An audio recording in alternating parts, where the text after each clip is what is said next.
Hello students, welcome back to universal career point. मैं कुणाल शर्मा आज आपको पढ़ाने जा रहा हूँ एसओएससी की मैथमेटिक्स क्लास 9 का पढ़ाऊंगा। एंट्रेंस एग्जाम के लिए फुल तैयारी करेंगे इसमें, क्योंकि आपका करवाना है सिलेक्शन, इसीलिए हमने लिया है एक्शन मैथ्स में। तो आइए अब बात करते हैं मैथमेटिक्स की। इसमें सबसे पहला टॉपिक होगा हमारा रियल नंबर। रियल नंबर क्या होता है, चैप्टर इस वाले सेशन चैप्टर का नाम भी रियल नंबर ही है। अच्छे से पढ़ेंगे, सब कुछ पढ़ाया जाएगा, वीडियो को एंड तक देखना। सबसे पहले बात करेंगे रियल नंबर की। Rational numbers and irrational numbers taken together are known as real number. यहां पर बोला गया है रैशनल नंबर, इरेशनल नंबर को ही रियल नंबर बोलते हैं। रैशनल नंबर और इरेशनल नंबर होते हैं, उनको रियल नंबर बोला जाता है। अब मुद्दा उठता है कि रैशनल नंबर क्या है और इरेशनल नंबर क्या है। सबसे पहले हम सीखेंगे, सिंपल सी बात है, अगर रैशनल और इरेशनल नंबर आ गए तो रियल नंबर ऑलरेडी हमें आ चुके हैं। रैशनल नंबर क्या होते हैं सबसे पहले हम बात करेंगे। आइए रैशनल नंबर मैं आपको बताता हूं। रैशनल नंबर वो होते हैं जिन्हें हम अपना P अपॉन Q की फॉर्म में लिख सकते हैं। किस फॉर्म में लिख सकते हैं? P अपॉन Q की फॉर्म में लिख सकते हैं, उन्हें रैशनल नंबर बोलते हैं। और Q नॉट इक्वल टू 0 होगा, Q नॉट इक्वल टू 0 होगा तो वही नंबर रैशनल नंबर कहलाएगा। मैं इसके आपको कुछ एग्जांपल्स लिख करके दिखाता हूं। जैसे कि अगर मैं यहां पर बात करता हूं, नोट कर लेना इसको, जो P अपॉन Q की फॉर्म में नंबर्स लिखे जाते हैं और Q नॉट इक्वल टू 0 होता है, उसको हम रैशनल नंबर कहते हैं। अब आइए आगे की बात करते हैं इसमें कुछ एग्जांपल्स की, ताकि आपको अच्छे से समझ में आ जाए। तो इसमें देखिए, अगर मैं कहूंगा यहां पर मैंने लिखा है 4/3, इस तरीके से लिखा है, ये एक रैशनल नंबर है, क्योंकि जो P है और अपॉन Q, क्या ये इसी फॉर्म में लिखा हुआ है? बिल्कुल। P बराबर क्या हो जाएगा 4, Q बराबर क्या हो जाएगा 3।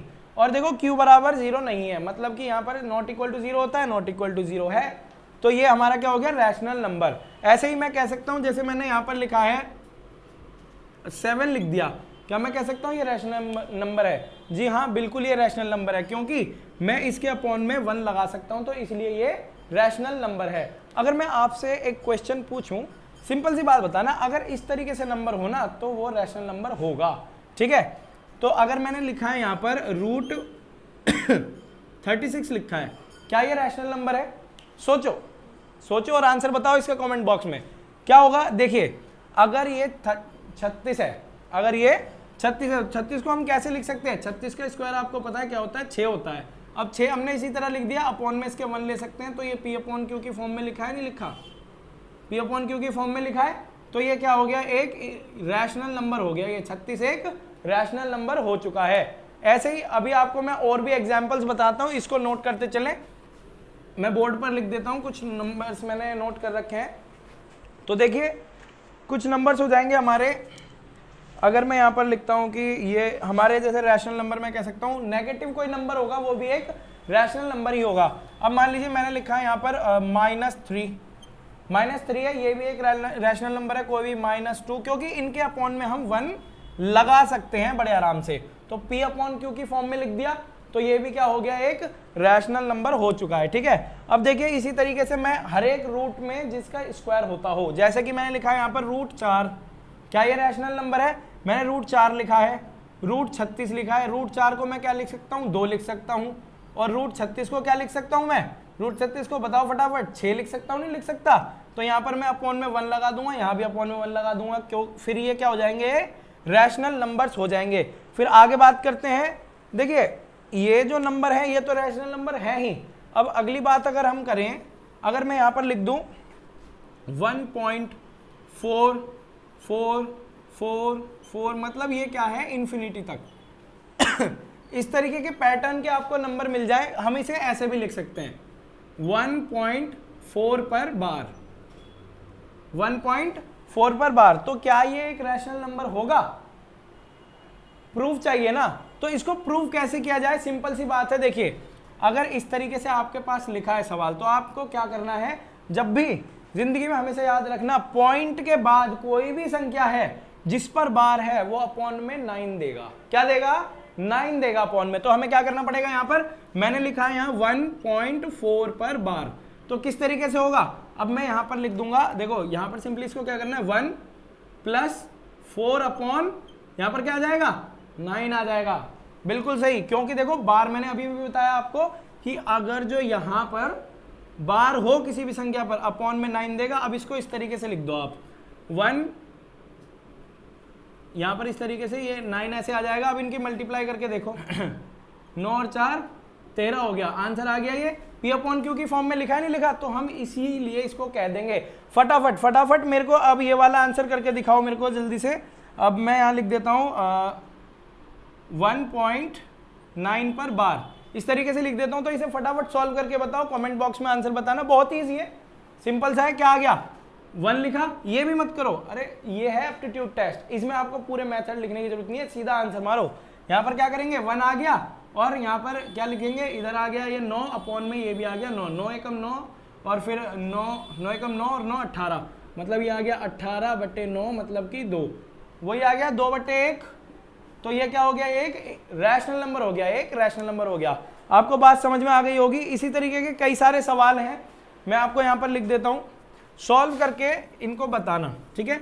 अगर इस तरीके से पैटर्न में आ जाए, अगर जो पैटर्न में कोई भी नंबर आ जाए, जैसे ये नंबर आ गया है हमारा 2.76 है, इन दोनों पर बार है पैटर्न में ना, इसको हम क्या लिख सकते हैं, इसको हम लिख सकते हैं 2.767676। इस पैटर्न में आ जाए ना कोई भी ऐसे पैटर्न में, तो ये एक रैशनल नंबर होगा। आंख बंद करके आंसर आएगा आपका बिल्कुल 1 सेकंड के अंदर अंदर। अब मैंने यहां पर लिखा है, जैसे मैंने लिख दिया ये 2.34 पर बार है, सिर्फ 4 पर। यहां पर एक पैटर्न तो बन रहा है, जिस पर बार हो वो बार बार रिपीट होगा, बार मतलब बार बार रिपीट होगा। तो किस तरीके से लिखेंगे 2.344444, ये क्या है बेटा, रिपीट होते जा रहे हैं, खत्म नहीं होंगे। ये क्या है, समझ में आ गई होगी आपको ये बात। इनको हम कह देंगे रैशनल नंबर्स। इस तरीके से पैटर्न आए तो रैशनल नंबर, अगर पैटर्न ना आए तो इर्रेशनल नंबर हो जाएगा। आपको बात ये भी अच्छे से समझ में आ गई होगी। अगर मैं अब बात करता हूं इर्रेशनल नंबर की, अब इर्रेशनल नंबर में बात की जाए, देखिए √2 जो है, √2 हो गया,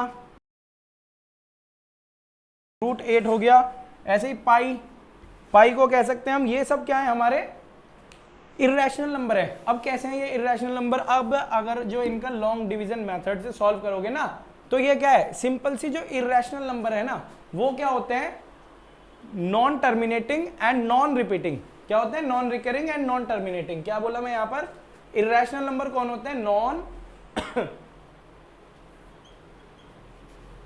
terminating and non recurring. Non terminating and non recurring होते हैं ये, मतलब कि टर्मिनेट का मतलब क्या होता है, खत्म। नॉन का मतलब क्या है, खत्म ही नहीं हो रहे कहीं पे, ये आगे बढ़ते जाएंगे और रिपीट भी नहीं होंगे। ये आगे बढ़ते जाएंगे मतलब इस तरीके से खत्म नहीं होंगे और रिपीट भी नहीं होंगे। यहां पर क्या हो रहा है, ये रिपीट हो रहे हैं 7 6 7 6 7 6 4 4 4 4, यहां पर ये रिपीट नहीं होंगे। जैसे अगर जो आप लॉन्ग डिवीजन मेथड से 2 को करते हो ना, तो इसका आंसर कुछ इस तरीके से आएगा 1.4142135623 सो ऑन, चलता जाएगा। देखो कोई सा नंबर अगर जो यहाँ पर ये एक ही पैटर्न रिपीट हो रहा हो, नंबर रिपीट हो सकता है लेकिन पैटर्न रिपीट नहीं होगा। जैसे यहाँ पर ये पैटर्न रिपीट हो रहा है ना सारा, 6 7 6 7 6 7 6 7 6, तो यहाँ पर देखो 4 1 4 2 1 इस तरीके से है। और यहाँ पर ऐसे ही 3 का अगर हम सॉल्व करेंगे लॉन्ग डिवीजन मेथड से, 3 को भी सॉल्व करो। अगर जो लॉन्ग डिवीजन मेथड सीखना है, मैं आपको लिंक डिस्क्रिप्शन में दे दूंगा, तो ये वाली वीडियो जरूर देख लेना, आपको समझ में आ जाएगा, ठीक है। अब यहाँ पर क्या होगा, इसका करेंगे 1.7320508007 सो ऑन, इस तरीके से चलता जाएगा। 5 का भी यही सीन है, 5 के साथ करेंगे हम 2.23606797। कोई पैटर्न नहीं बन रहा। यहाँ पर क्या मैंने बोला कि इनका कोई भी पैटर्न नहीं बन रहा, ठीक है। 8 को करेंगे, सबसे पहली बात हम 8 को क्या लिख सकते हैं, 2√2 लिख सकते हैं, 2√2 लिख सकते हैं, नहीं लिख सकते, 2 दूनी 4, ठीक है। तो ये बाहर आ गया। अगर जो हम इसका एलसीएम लेंगे तो 2 × 2 × 2 आएगा, मतलब 2 को बाहर रख देंगे हम और 2 को रूट के अंदर। अब √2 को हम क्या लिख सकते हैं, तो सिंपली इसका आंसर क्या होगा, इसको हम कह सकते हैं 2.82842712 इस तरीके से ये हो जाएंगे हमारे इर्रेशनल नंबर। मैं आशा करता हूं ये आपको बहुत अच्छे से समझ में आ गया होगा। काफी इजी मेथड है, सिंपल सी बात है। और एक और मैं अगर आपको बता दूं, कोई भी प्राइम नंबर, इसको नोट कर लो, कोई भी प्राइम नंबर अगर रूट में है ना, मैंने क्या बोला, कोई भी प्राइम नंबर अगर रूट में है तो वो एक इर्रेशनल नंबर कहलाएगा। कोई भी प्राइम नंबर रूट में है तो वो एक इर्रेशनल नंबर कहलाएगा। अब बात करते हैं अपने अगले टॉपिक की। अगला टॉपिक है हमारा natural number, whole number and integers. एक ही बार में समझा दूंगा, बस इसको देखते रहिए वीडियो को ध्यान से। थोड़ी सी लेंथी होगी लेकिन बहुत ही ज्यादा नॉलेजेबल भी होगी। तो अब है हमारा ये natural number, natural numbers, whole number और इंटीजर्स। ये 3 नंबर्स हैं, इनके बारे में जानते हैं। आइए, तो सिंपली यहां पर क्या है, नेचुरल नंबर। अच्छा चलो ट्रिक बताते हैं इसकी, बहुत ही इजी है। नेचुरल नंबर, अगर मैं आपसे कहूं कि गिनती सुनाओ तो आप कैसे सुनाओगे? 1 2 3 4 5 6 7 8 9 10 या 1 2 3 4 5 6 7 8 9 10 इस तरीके से सुनाओगे। जो नेचुरली हमने बोला, नेचुरली हमने क्या बोला, 1 से स्टार्ट किया ना, 0 से तो स्टार्ट नहीं किया। 0 1 2 3 4 5 6, तो सिंपली यहां पर क्या हो जाएगा, जो नेचुरली नंबर हमने स्टार्ट कर दिया, मतलब कि डेफिनेशन हो जाएगी जो नंबर 1 से स्टार्ट होकर के इन्फिनिटी तक जाते हों, 1 से स्टार्ट होकर के इन्फिनिटी तक जाते हों, उनको हम क्या बोलेंगे, नेचुरल नंबर बोलेंगे, हिंदी में प्राकृतिक संख्याएं। अब बात करते हैं होल नंबर। होल नंबर की ट्रिक बहुत ही आसान है। होल नंबर, होल नंबर क्या होते हैं? होल नंबर सोचो, दिमाग में ट्रिक बनाओ अपने। होल, होल समझ में आ रहा है? होल में क्या कर रहा हूं, यहां पर 0 से स्टार्ट होता है, मतलब होल नंबर। ये होल नंबर, होल का मतलब तो एक गोल से ही आप समझ सकते हो ना, एक ट्रिक है ये, दिल पे मत लेना इसको, कहीं आप कहीं का कहीं कुछ कर दो। तो इसको क्या हो जाएगा, 0 से जो स्टार्ट होते हैं नंबर वो क्या कहलाते हैं, होल नंबर कहलाते हैं। समझ में आई बात? 1 2 3 4, 0 1 2 3 4 5 क्या कहलाएंगे, ये इन्फिनिटी तक जाएंगे, तो इनको हम क्या बोलेंगे, होल नंबर्स बोल देंगे। अब बात करते हैं इंटीजर्स की। अब इंटीजर्स क्या होते हैं भाई? इंटीजर्स की कोई ऐसी वैसी ट्रिक नहीं है, मैं सिंपली आपको समझा देता हूँ। हर बारी ट्रिक से नहीं चलती है, लेकिन ट्रिक बनानी चाहिए दिमाग में। अब आइए बात करते हैं इंटीजर्स क्या होते हैं। इंटीजर्स सिंपल सी बात है, होल नंबर, क्या बोला मैं, whole numbers and negative numbers और इंटीजर्स। होल नंबर और नेगेटिव नंबर्स को हम क्या बोलते हैं, इंटीजर्स। होल नंबर क्या होते हैं, जो 0 से स्टार्ट होने वाले हों, क्या बोला मैं, 0 से स्टार्ट होने वाले हों, 0 1 2 3 4, ये कहाँ तक जाएंगे, इन्फिनिटी तक, ठीक है। और यहाँ पर मैं क्या कह सकता हूँ, और नेगेटिव नंबर कौन से होते हैं, जिनके आगे माइनस लगा होता है, जैसे मैंने यहाँ बोला -1 -2 -3 -4 -5 -6, ऐसे ही कुछ भी हो, इस तरीके से नंबर जब माइनस के हो, प्लस के हो और 0 भी हो, इन्हें हम क्या बोलेंगे, इंटीजर बोलेंगे। क्या मैं कह सकता हूँ ये इंटीजर है? क्या मैं कह सकता हूँ natural numbers are integer? Absolutely. और मैं ये भी कह सकता हूँ होल नंबर्स इंटीजर्स होते हैं। आपको बात समझ में आ गई होगी, वीडियो को लाइक करना मत भूलना बस। तो इस तरीके से करेंगे इनको, ये नेगेटिव नंबर भी होते हैं। अब ये बात आपको अच्छे से समझ में आ गई होगी। और 0 के बारे में एक चीज और जान लो, क्या ये नेगेटिव नंबर है या पॉजिटिव? क्या बोला मैंने आपसे क्वेश्चन पूछा है, कमेंट बॉक्स में जरूर बताना, 0 एक नेगेटिव नंबर है या पॉजिटिव नंबर है? देखिए मैं बताता हूं, 0 neither a negative number nor a positive number. ना ही ये नेगेटिव नंबर है ना ही पॉजिटिव नंबर है, ये होल नंबर है, ना ये माइनस की गिनतियों में लिया जाता है ना प्लस की, ये अपने आप में ही होल नंबर है। सिंपल सी बात है। वीडियो अच्छी लगी हो तो चैनल को सब्सक्राइब करना बिल्कुल मत भूलना और वीडियो को लाइक तो जरूर कर देना, इससे हमारा भी भला हो, आपका तो भला होगा ही होगा। थैंक यू, जय हिंद, जय भारत।